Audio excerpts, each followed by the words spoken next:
Wanted to take some time to go through practice problems for Chapter 3. Again, you can pause the video after I read the question and attempt it, and then replay to see a strategy, and after that will be the answer. So if you ever get stuck, you can just see how it's worked out. Okay. Calculate the kinetic energy of a helium atom moving at a speed of 125 meters per second.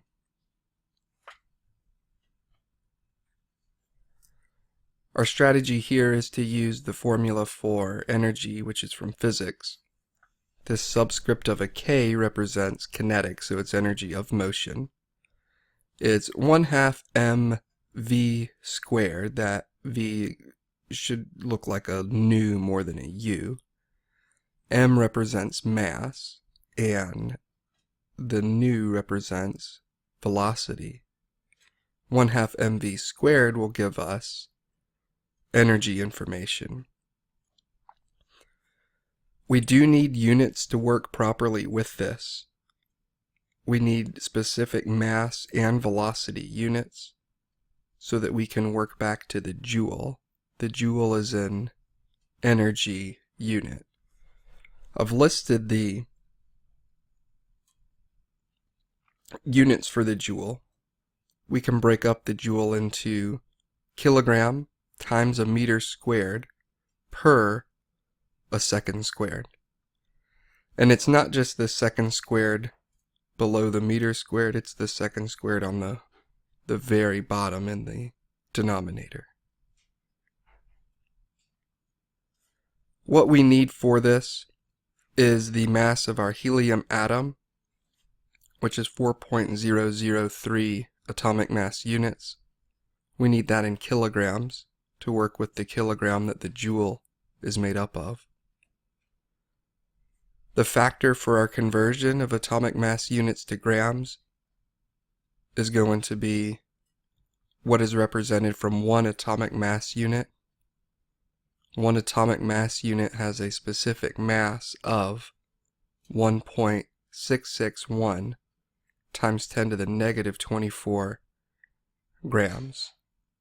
It's all based off of carbon-12, but the theory of it is not important to work through the problem. To work through and find the mass of the helium atom in kilograms so that it will work and units will cancel, we'll start with our atomic mass unit. This comes from the periodic table specific for helium. We want to multiply by the ratio of the exact mass of one atomic mass unit, which again is this value, times 10 to the negative 24. We set it up so that the atomic mass units are in the denominator. Atomic mass units will cancel. And then we want to convert to kilograms from grams.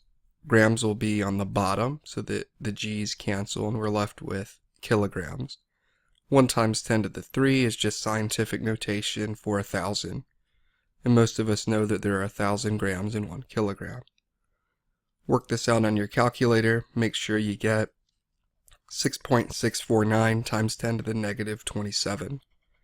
If you're having trouble, make sure that you're using the parentheses correctly.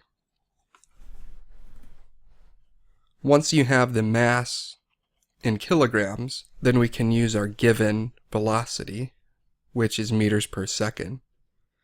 In the formula for kinetic energy, 1/2 mv squared, the velocity component is squared, and that will square meters and seconds. We plug in all of this information. Don't forget to square the 125, multiply through everywhere, and you come up with 5.19 times 10 to the negative 23.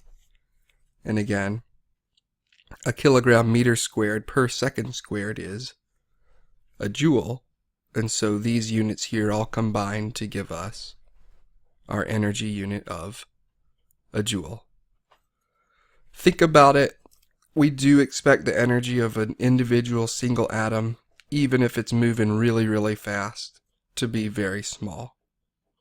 What is very small? Well, times 10 to the negative 23 is very small, but we wouldn't expect a really large number, something with a positive exponent. If you got a positive exponent, then something went wrong with your calculation. Let's take a look at a second example. How much greater is the attraction between charges of +2 and -2 than attraction between charges of +1 and -1 if the opposite charges are separated by the same distance? Well, it makes it really easy to calculate this because we do have the same distance. The strategy that we'll use is looking at the energy of two different components, and it's going to look at our charges. Charge 1, Q represents charge, D represents distance, so charge 1 and charge 2. So this will allow us to compare our magnitudes of those values of our +2 charges versus our +1 charges. We can solve for this ratio and get our answer. The formulas look a little more complicated than they should. Don't let that stress you out. We'll just talk through this. We have our charges, distance, +2 and -2 represent those charges of our first component. +1 and -1 represent our charges for the second component. Since the distances are the same, it cancels, so that makes our calculation really easy. So if we plug this in, you have your 2 times -2 is 4, minus 4. 1 times -1 is -1. So we have -1 divided by, -4 divided by -1 gives us 4. So the attraction between charges of +1 and -2 is 4 times as large as the attraction between charges +1 and -1. You don't even have to use the formula. You can just do 2 times 2 is 4 divided by 1. If we had +3 and -3, that would be 6. And if we had the +1 and -1, that'd be 1, and that'd be 6 times as large. So to think about it, doubling both charges causes a 4-fold or 4 times increase in the magnitude of the electrostatic energy between charged particles. Electrostatic energy is just repulsion and attraction.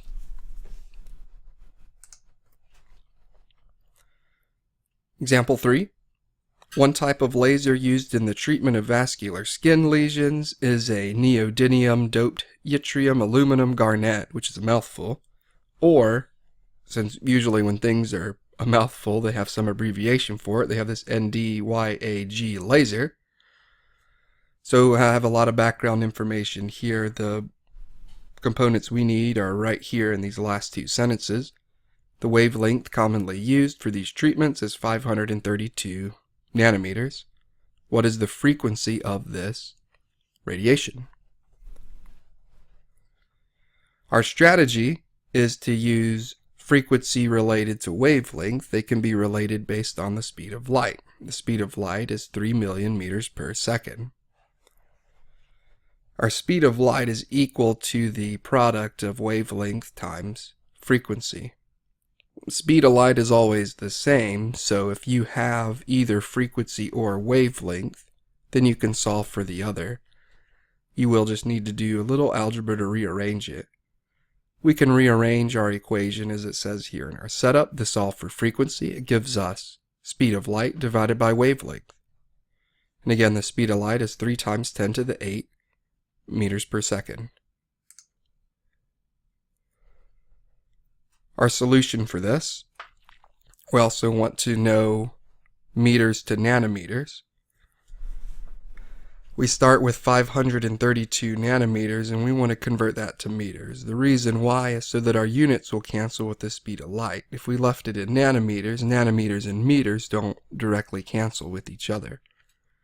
So we have 532 nanometers.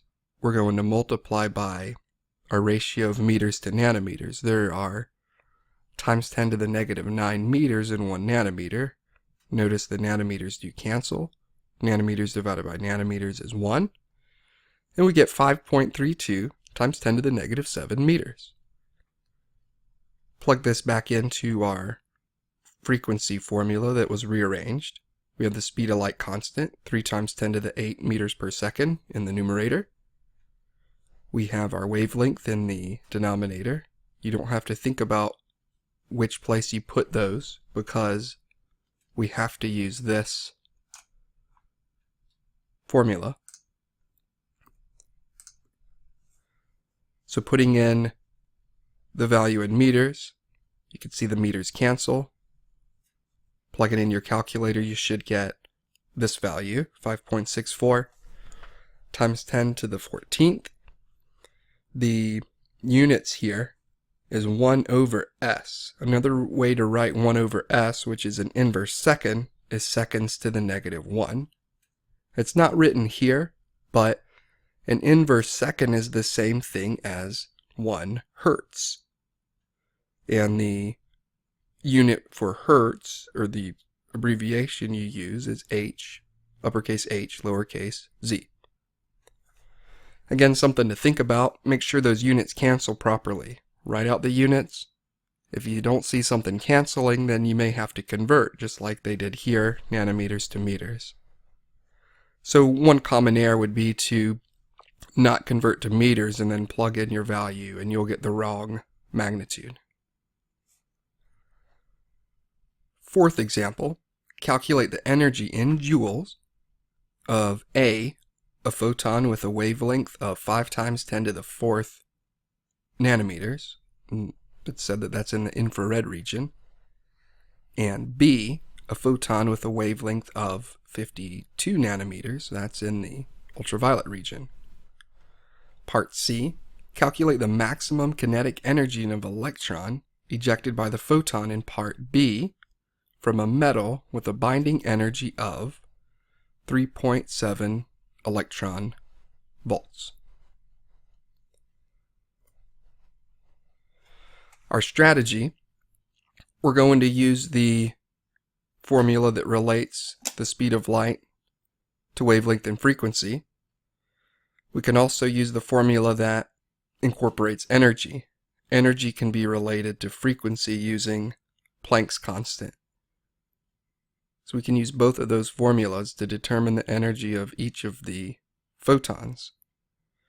In Part C, we can use the formula that relates Planck's constant to frequency and also incorporates kinetic energy and work. This will allow us to get our energy of the ejected electron. Our binding energy, given in electron volts, must be converted to joules. Again, you need to be given the relationships or equalities for these. A lot of these you wouldn't have memorized. As you practice the problems, they'll start to become more familiar. So let's take these step by step. Part A, this is our value in nanometers. We want to put that in meters because we know that a joule contains meter units and not nanometer units. So times 10 to the negative 9 meters in 1 nanometer. You may already have that memorized since we worked it before. The value in the front stays the same, but our magnitude changes. So we go from 10 to the 4th nanometers to 10 to the negative 5 meters.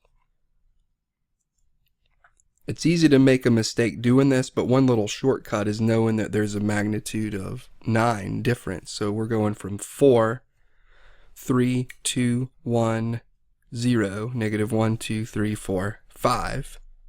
Those numbers I just counted out are 9 0 positions to take care of that times 10 to the negative 9. So this gives us a result of 5 times 10 to the negative 5 meters. We can rearrange our relationship of wavelength to frequency and how that equals the speed of light constant to solve for our frequency component. The units here, the speed of light constant is meters per second. Our component above is in meters so that those units work and cancel. This gives us inverse seconds. Be familiar and remember that inverse seconds is frequency And again, an inverse second is a hertz, so this would be 6 times 10 to the 12th hertz, or inverse seconds. It's always good to leave it in inverse seconds if you have more calculations to perform, because you won't see the hertz cancel out, but you will see the inverse seconds cancel out. If we relate back to energy with our frequency component, that would be the next formula down. Our Planck constant, and just depending on which textbook you use or which table you use, it's like 6.626, or here is 6.63 times 10 to the negative 34. Planck's constant is going to have an energy component and a time component in it. We have the joules and the seconds. When you multiply Planck's constant times frequency, the frequency from above, the 1 over seconds and the seconds cancel, and this leaves us with just our energy component, 3.98 times 10 to the negative 21 joules. So looking back, we have found A, the energy in joules of a photon with this wavelength. Now we want to do B, a photon with a wavelength of 52. We'll also perform C in this as well. 52 nanometers, we want to take that to meters as well. We have a magnitude difference of 9. So we go from 1 down to negative 8. Using our relationship to speed of light rearranged to solve for frequency. We have the speed of light divided by the wavelength. Meters cancel. Leaves us with inverse seconds. Magnitudes times 10 to the 15. Using our formula for energy, which uses Planck's constant and frequency, our seconds are canceling. This leaves us with an energy component in joules with a magnitude of 10 to the negative 18. So we have our energy for A and our energy for B. Part C, calculate the maximum kinetic energy of an electron ejected by the photon. In part B, from a metal with a binding energy of 3.7 electron volts. So we don't know, or maybe some of you may know if you've had physics, the exact energy of 1 electron volt. 1 electron volt is going to have a constant energy of 1.602 times 10 to the negative 19. So this would be our equality. This equality would be set up to cancel the electron volt unit. So 3.7, the electron volts cancel, and we're left with joules. The magnitude stays the same, but the number in front changes just based off of these values and this value. We can plug in to find the difference. We're going to subtract the 5.9 times 10 to the negative 19 joules, which is the energy component for the 3.7 electron volts, from the 3.8 times 10 to the negative 18 joules. This difference should be 3.2 times 10 to the negative 18 joules. Okay. Some things to think about. Our frequency and wavelength are inversely proportional. That means as frequency increases, the wavelength will decrease. As frequency decreases, the wavelength will increase. Frequency and energy, it's not written here, but I should mention it. Frequency and energy are directly proportional, because as frequency increases, energy increases. As frequency decreases, energy decreases. Frequency and energy copy each other. When they both increase together, they both decrease together, and then wavelength does the opposite of both frequency and energy. So if energy increases, wavelength goes down. If energy decreases, wavelength goes up. So in part C, subtracting the binding energy made a relatively small change to the energy of our photon. If the photon had been in the X-ray region of the spectrum, the difference between its energy and the kinetic energy would have been negligible just because of that region that it's in. So make sure you're looking at the information in the electromagnetic spectrum and know which end is high energy and low energy and how that relates to frequency and wavelength.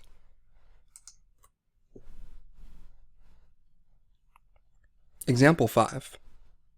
Calculate the wavelength in nanometers of the photon emitted when an electronic transition goes from the energy level 4 state to the energy level 2 state for a hydrogen atom.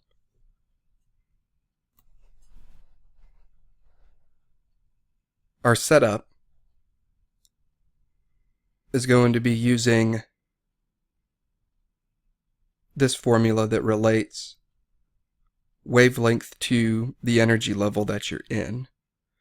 It looks a little bit complicated, but it's not too bad. Just you put in your whole number energy values of F is final, I is initial. And remember that it's the square of both of those values, final minus initial. This 2.1 times 10 to the negative 18 joules is an energy value constant. H is still Planck's constant, another constant, and C is the speed of light constant.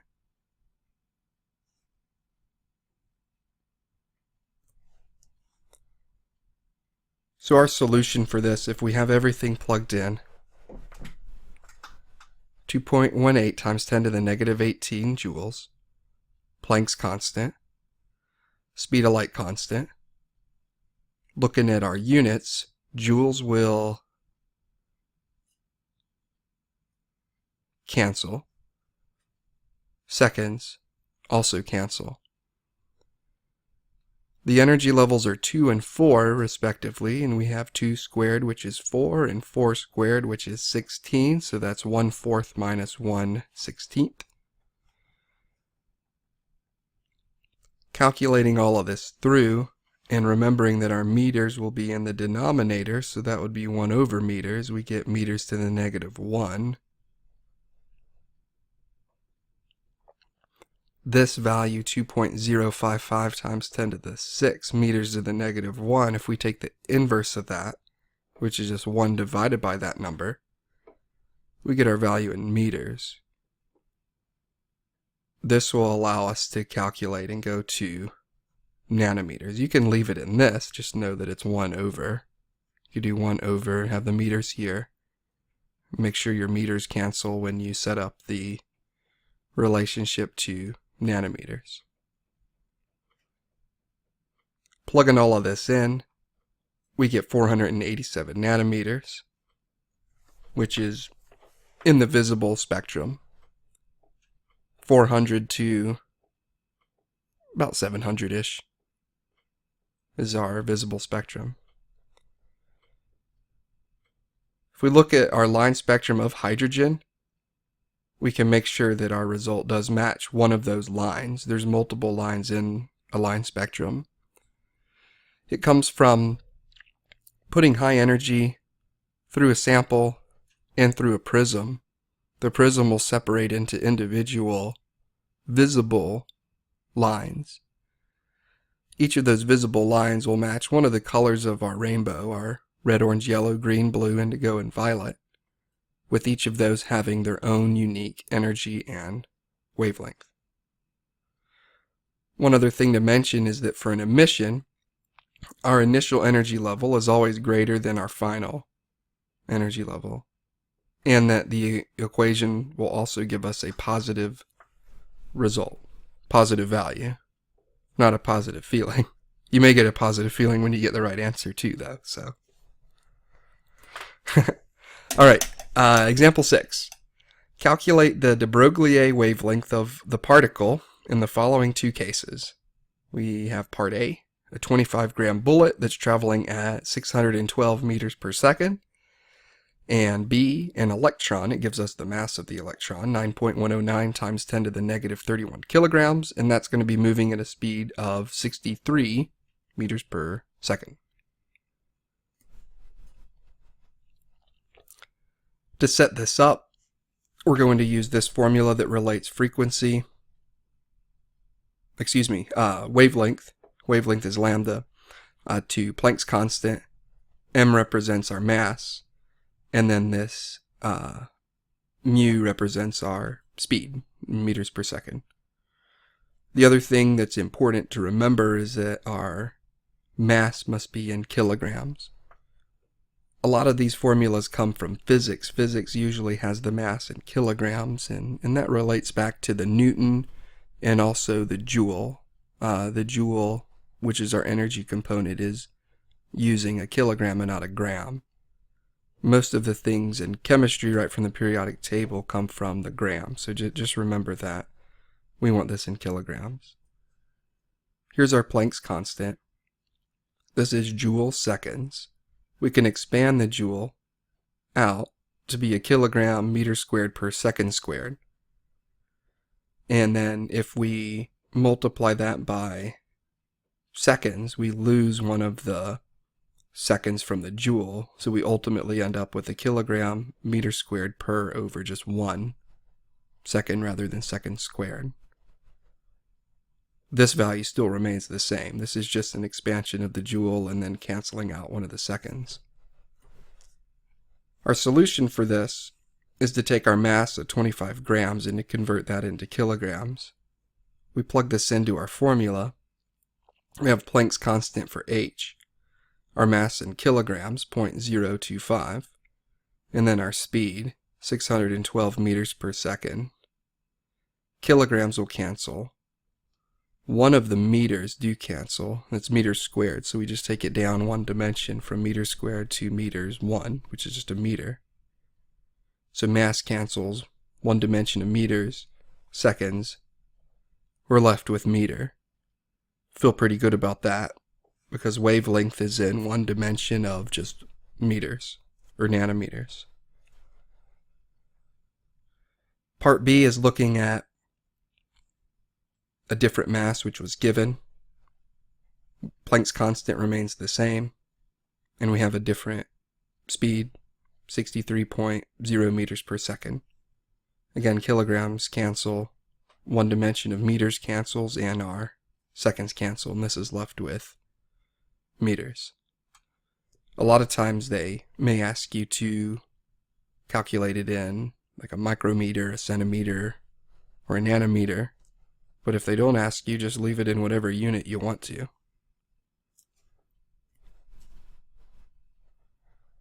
If we think about this, and when we're new at solving these problems, we want to make sure we expand that joule and see how those units cancel out, and really just make sure you know what the joule is and how it's kilogram meter squared per second squared, and then how that would work when we expanded it. We always want to make sure we do that so that we can see those units canceling. When we can see those units canceling, we'll be able to find errors in our setup.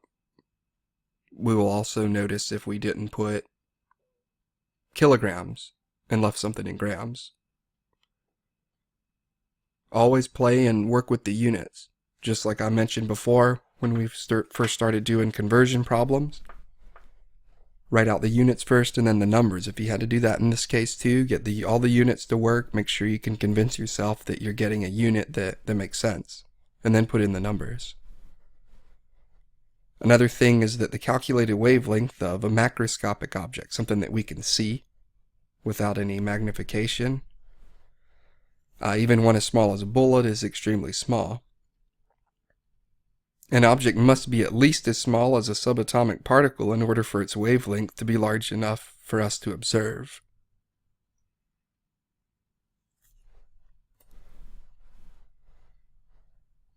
Next example, this is example 7. An electron in a hydrogen atom is known to have a velocity of 5 times 10 to the 6 meters per second with a deviation of plus or minus 1%. Using the uncertainty principle, calculate the minimum uncertainty in the position of the electron, and, given that the diameter of the hydrogen atom is less than 1 angstrom, comment on the magnitude of this uncertainty compared to the size of the atom.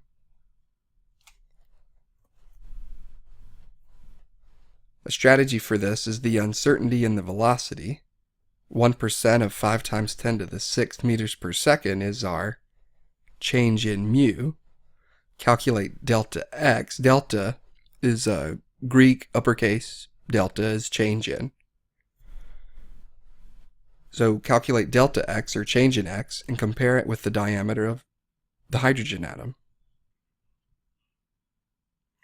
The other thing that you want to pay attention to is the angstrom is specifically a length unit for chemistry. It's this A with a little halo on the top of it. And that's equivalent to 1 times 10 to the negative 10 meters. So it's right there around the 10 to the negative 9 is a nanometer, and then another position, 10 to the negative 10, is angstrom.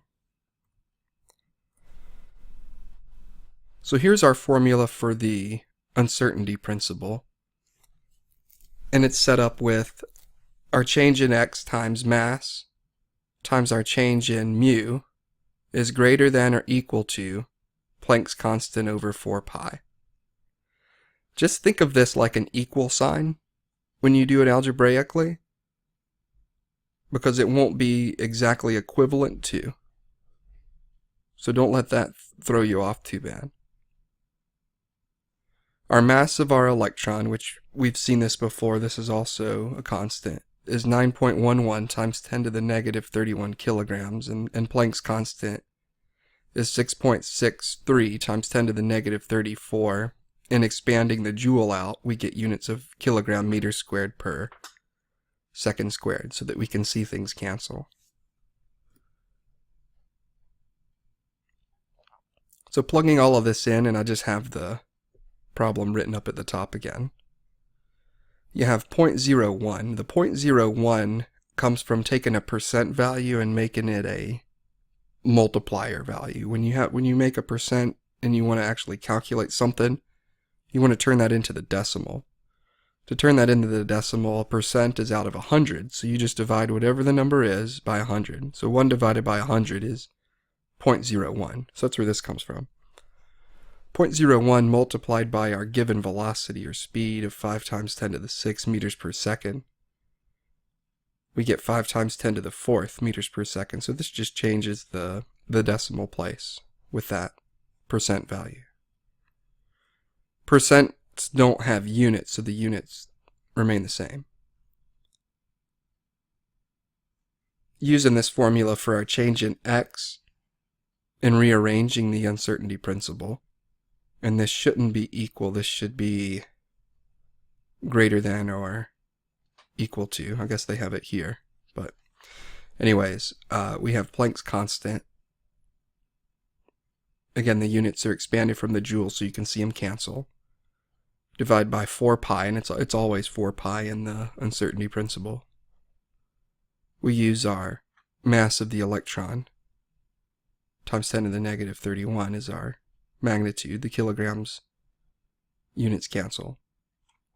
Our velocity is meters per second. That will take care of one dimension of the meters and the second. And that's greater than or equal to, once we put all of that in the calculator, we get 1 times 10 to the negative 9 meters. So again, the only thing that I would modify on this slide is to do the greater than or equal to. They show it up here, but just to have it so that it's not confusing, just flip those around to greater than or equal to. So what this answer gives us is the minimum uncertainty in the position is 1 times 10 to the negative 9 meters, which is the same thing as 10 angstroms. 10 angstroms, again, it's not showing the conversion, but you can convert meters to angstroms by using 1 times 10 to the negative 10 meters as 1 angstrom. That will come out to be 10 angstroms. This means that the uncertainty is 10 times larger than the atom. Wow.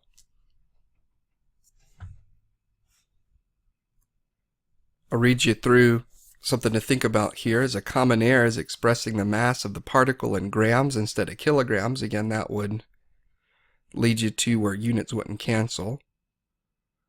So it shows you why it's important to expand the joule. Remember that if one uncertainty is small, the other must be large. The uncertainty principle applies in a practical way only submicroscopic particles. In the case of a macroscopic object, something that we could see and feel, where the mass is much larger than that of an electron, small uncertainties relative to the size of the object are possible for both position and velocity.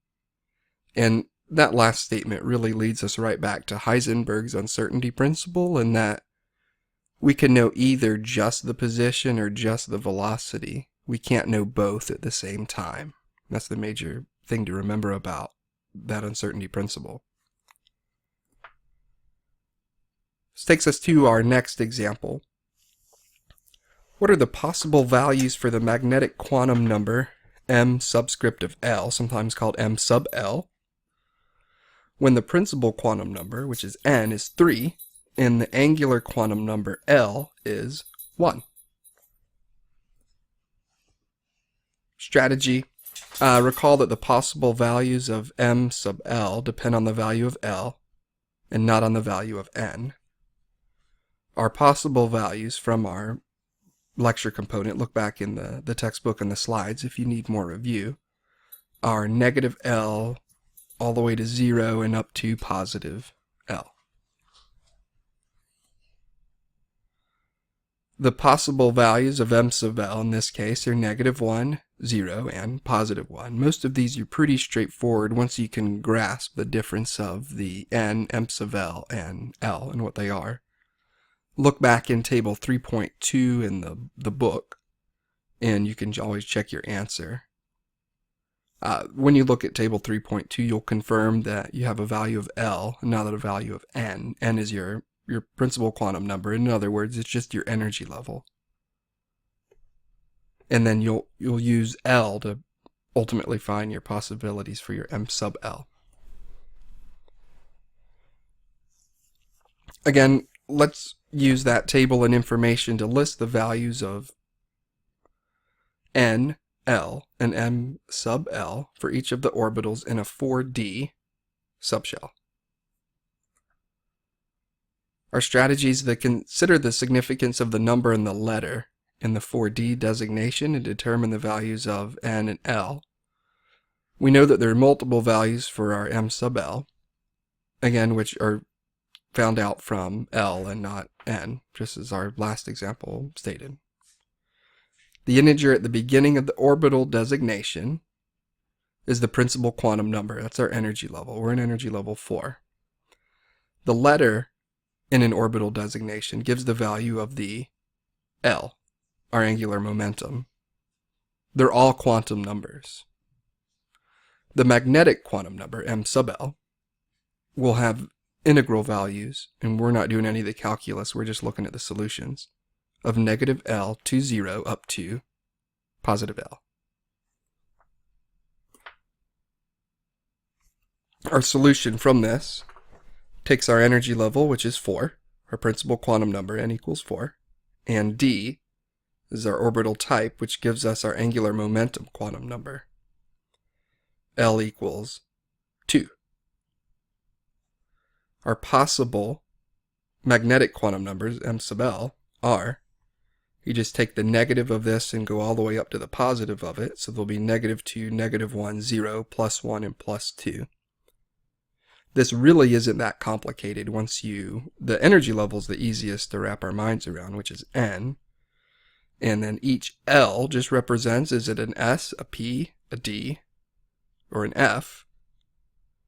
And then the magnetic quantum numbers, just take whatever the value is of L, make that negative, and then just increase one value all the way up to the positive value of L.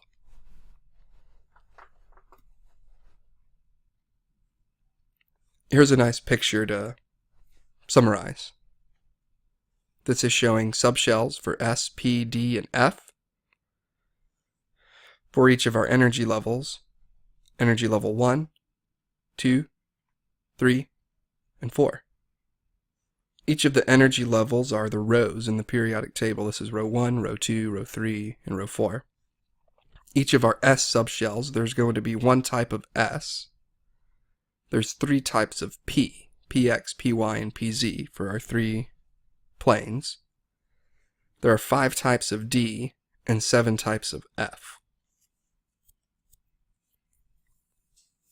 Our values of L for S is 0, 1 for P, 2 for D, and 3 for F. So N is just the energy level, so that's straightforward. L is the type. Again, 0 is S, 1 is P, 2 is D, and 3 is F. And then for our magnetic value, we just take whatever the integer is and go from the negative to the positive. If it's 0, of course, you can see you just have 0 in each case. If it's 1, you can have -1, 0, and +1. -0 and +1 for all 3 of these. If it's D and the L value is 2, angular momentum, you go from just the negative to the positive, -2, -1, 0, +1, and +2. And for F, which is 3, you go from -3, -2, -1, 0, +1, +2, and +3.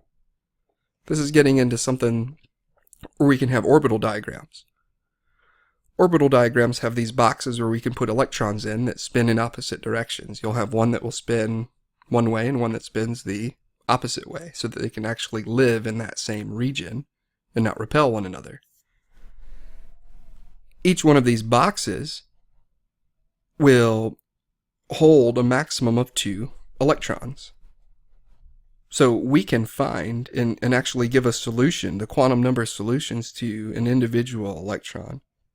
So if we have this electron right here, we can say it's moving either in a +1/2 direction or a -1/2 direction.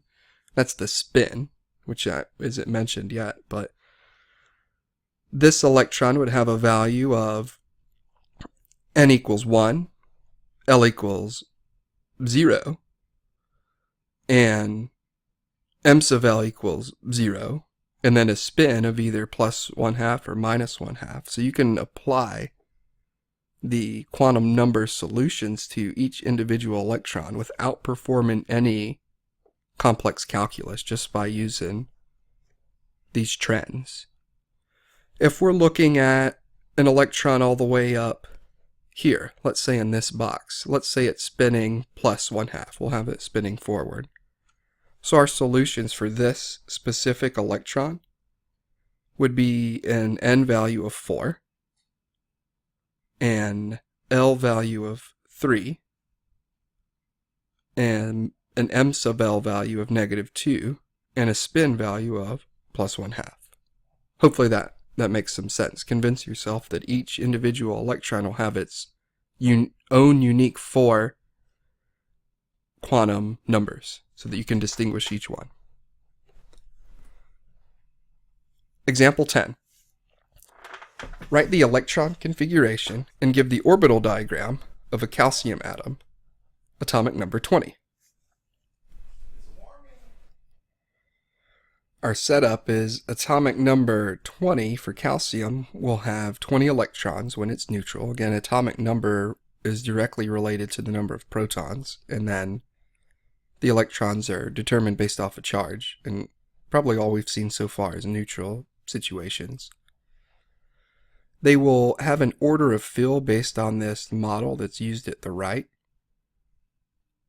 This is comparing S, P, D, and F. An important thing to remember is our solutions for our magnetic quantum number. We just have one type of S, 3 types of P, 5 types of D, and 7 types of F. Let me just rewind so that you can actually see those. So we have 1S, 3 types of P, 5 types of D, 1, 2, 3, 4, 5, and 7 types of S, 1, 2, 3, 4, 5, 6, 7. Each one can hold a maximum of 2 electrons in each one box. Now the model that we have doesn't separate the 3 for P, 5 for D, and 7 for F. So we need to remember that if we fill this up. So they'll fill according to this diagram. So if you write this diagram out, which is nice and symmetrical and easy to remember, you can always get the correct pattern of filling when you're doing one of the higher atomic number situations. And then just reading through this again, each S subshell can hold 2, P can hold 6, D can hold 10, and F can hold 14. That's going to be times 2. So just one more time. Let's go back just to see that. So we can fit 2 in here, 2 in each of the boxes. So there's 3, so that will give us a total of 6. 2, 4, 6, 8, 10 for D, and 2, 4, 6, 8, 10, 12, 14 for F. Doesn't list the D and F in here, but you can just expand that in your notes. So our solution for this, the electron configuration has the principal quantum number written first, the orbital letter type written second. The superscript represents the number of electrons in that orbital type. So calcium's would be 1s2, 2s2, 2p6, 3s2, 3p6, 4s2. And that would just follow the filling of this. So convince yourself that that works. Also, if you add up the superscripts, they'll equal the number of electrons.